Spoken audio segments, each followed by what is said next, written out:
அம்மா தாயே, ஓம் நாகவள்ளியே போற்றி. ஓ வாங்க பாட்டி. கால வலிக்குது. ஓம் மல்லவை நீக்குவாய் போற்றி.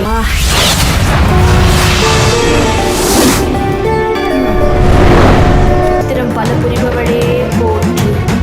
தீர்ப்பவளே போற்றி. துஷ்ட சக்திகளை அழிப்பவளே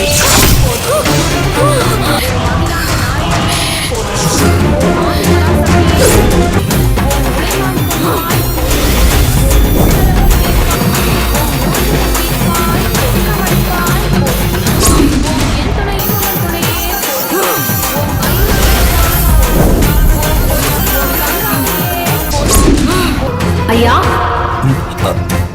அர்ச்சனை பூர்த்தி ஆயிடுச்சு ஐயா. 98 விடுதானே வந்திருக்க, இன்னும் 10 அர்ச்சனை பண்ணணுமே.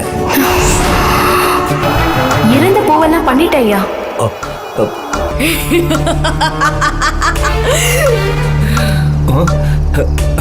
நீ 108 பூர்த்தி பண்ணல, ஏதோ நடந்திருக்கு.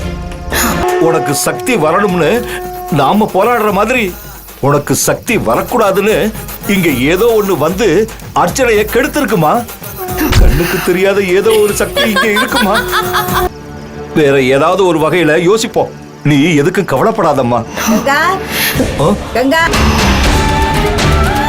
கங்கா அம்மா, இங்கேயா இருக்கே? யார்கிட்டயும் சொல்லாம கொள்ளாம பாதி ராத்திரில இப்படி ஓடி வந்திருக்கே, உனக்கு என்ன பைத்தியமா பிடிச்சிருக்கே? இல்லம்மா, அது உன்னை காணோன்னு உடனே வெறி பிடிச்ச மாதிரி புறப்பட ஆரம்பிச்சிட்டா. நல்ல வேலை நான் பாத்துட்டேன், இல்லன்னா அவளையும் தேடும்படியா இருந்திருக்கும். நீ வீட்ல இல்லனதும் நான் ரொம்ப டென்ஷன் ஆயிட்டேன் கங்கா. அப்புறம் நானும் பாட்டியும் உன்னை எங்கெங்கேயோ தேடணும். நல்ல வேலை இங்கேயாவது இருந்தியே. உன்னை பார்த்ததும் தான் நிம்மதியே வந்துச்சு. தூக்கத்துல நாகம்மா வந்துச்சு. அதான் இந்த கோவில்ல அர்ச்சனை பண்ண சொல்லுச்சு. தூக்கத்துல வர கனவெல்லாம் நாகம்மா சொன்ன மாதிரி ஆயிடுமா? இப்படித்தான் நீ ஒவ்வொரு விஷயத்தையும் பண்ணிட்டு இருக்க. உனக்கு என்ன மூளை இருக்கா இல்லையா? கங்கா, உனக்கு தோணுனதெல்லாம் பண்ணாம கொஞ்சம் புரிஞ்சு நடந்துக்க. இன்னும் என்ன நிக்கிற? வா.